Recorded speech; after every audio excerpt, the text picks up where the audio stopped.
Sir, अब आपको क्या लग रहा है कि जो सब कॉन्टिनेंट है वो क्या रोल प्ले करेगा इस तमाम सूरत हाल के अंदर? अगर ये जंग बढ़ती है, कशीदगी बढ़ती है, तो सब कॉन्टिनेंट का क्या रोल होगा? जी देखिए, मैंने वही कहा कि अभी जो अगर ये चीजें फैलती हैं, मैं सिर्फ एक एनर्जी लेता हूँ। फर्ज करें अगर अमेरिका इसमें कूदता है और स्टेट ऑफ हॉर्मुज बंद हो जाती है, क्योंकि ये हम्म। पुरानी स्ट्रेटजी है और ये वॉर गेम में अमेरिकन बकायदा कहते हैं कि ये एक ऑप्शन होगा उनके पास।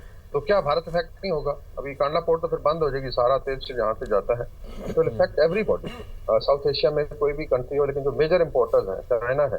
तो इसका मतलब है कि अगर ये सूरत हाल आगे बढ़ती है तो फिर बड़ी पावर को जंप करना पड़ेगा। हाँ, ये जरूर है कि साउथ एशिया के अंदर जो स्टांस है, I think India is the only one, चाहे उनका सोशल मीडिया देख लें, गोदी मीडिया, ये इसराइल के साथ खड़े हैं, बिकॉज ये बेसिकली तो एक ही डीएनए है। एक तरफ जायनिस्ट है और एक तरफ फाशिस्ट है।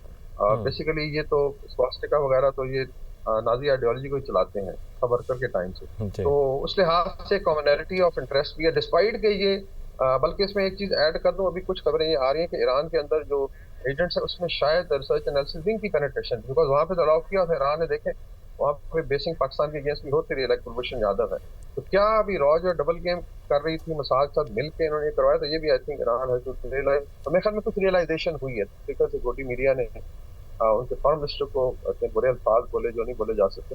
Iranians are now getting clear कि ये भी किसी के सके नहीं है। तो आई थिंक साउथ एशिया में India will definitely take side of Israel, despite जो बात करेंगे कि जी हम चाहते हैं अमन एंड ऑल दैट, हम्म। लेकिन अगर लेट्स से ऑयल और गैस पे इम्पिंज होता है तो शायद फिर भारत की भी चीजें निकलेंगी, उनको भी सोचना पड़ेगा। इस वॉर में उनका भी नुकसान हुआ है। तो इट विल ऑल डिपेंड कि अभी चीजें जो है आगे कैसे बढ़ती हैं। अगर जिस आप बता रहे हैं कि शायद इसराइल ने दोबारा काउंटर काउंटर अटैक किया, तो इसका मतलब चीजें फिर यहाँ रुक नहीं रही, चीजें जो आगे हम्म। जानी है, और इसमें अभी डिपेंड करेगा कि कौन सी साइड हैवी होती है।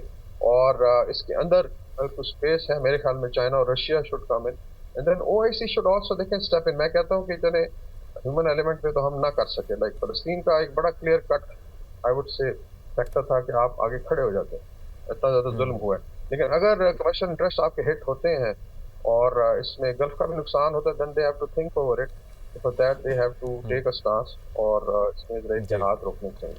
वकार साहब, अगर हम अपनी फ्यूचरिस्टिक अप्रोच रखें और हम ये देखें कि अगर ये जंग फैलती है और कशीदगी बढ़ती जाती है, तो पाकिस्तान के भी ईरान के साथ सिफारती ताल्लुकात खासे अच्छे रहे हैं।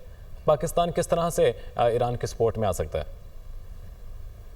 जी देखिए, it will on I think, एक तो जो मैंने बताया ना, मॉरल डिप्लोमेटिक स्टांस हो या पॉलिटिकल स्टांस हो, वो तो बड़ा क्लियर है, सुबह हम्म। आपने देखा और हमेशा रहा है। मतलब इसराइल का ये नहीं कि हमें कोई यहूदियों से नफरत है, basically we are against the Zionist policy, और वो बड़ी क्लियर है।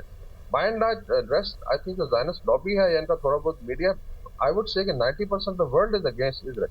अभी आप देखें साउथ अफ्रीका से देख लें, अफ्रीका से, साउथ अमेरिका से जो कॉल्स आ रही हैं, even some of people from Canada and America भी कह रहे हैं कि ये आप जाती कर रहे हैं।